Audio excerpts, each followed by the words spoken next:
We do a lot of things right in the US of A.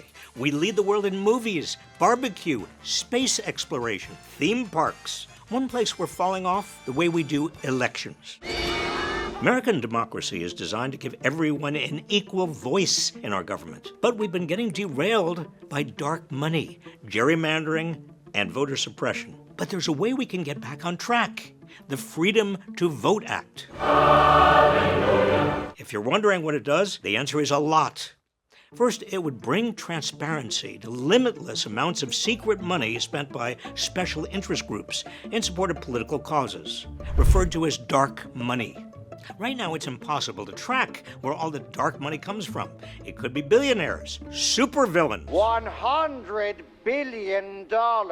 Or even worse, it could be coming from foreign governments interfering in our elections. We need to shine a light on where this money is coming from. The Freedom to Vote Act would require any entity spending more than $10,000 on an election to disclose all donors and require online political ads to clearly identify who is behind them. It would also help reduce the influence of big money in our elections by establishing a voluntary small donor matching system for House candidates. Second, the Freedom to Vote Act prohibits partisan gerrymandering.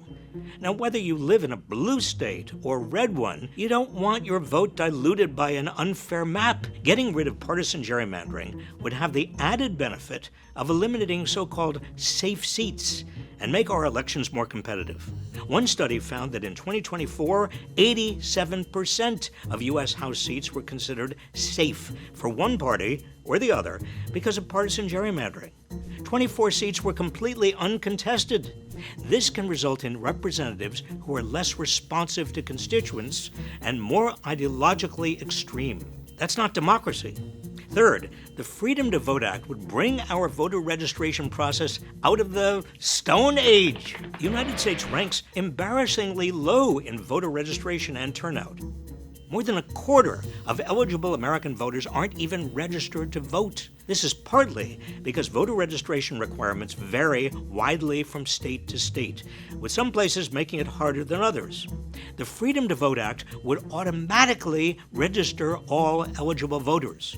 Some U.S. states already do this, like Oregon, West Virginia, and Maine. The legislation also sets minimum federal standards for mail-in voting and early in-person voting, making it easier for all eligible Americans to cast their ballots. With these changes, an estimated 3.8 million more Americans would have voted in the 2024 election. That's more than the populations of Rhode Island, Montana, and Delaware put together. And there's more. Please, sir, I want some more. Increased election security, a paper trail for every vote, defined standards for election audits, protections for poll workers. If we pass the Freedom to Vote Act, alongside the John R. Lewis Voting Rights Advancement Act to fully restore the Voting Rights Act of 1965, we can help ensure everybody has an equal say in our democracy. And we can add voting to the list of things Americans do better than anyone else, like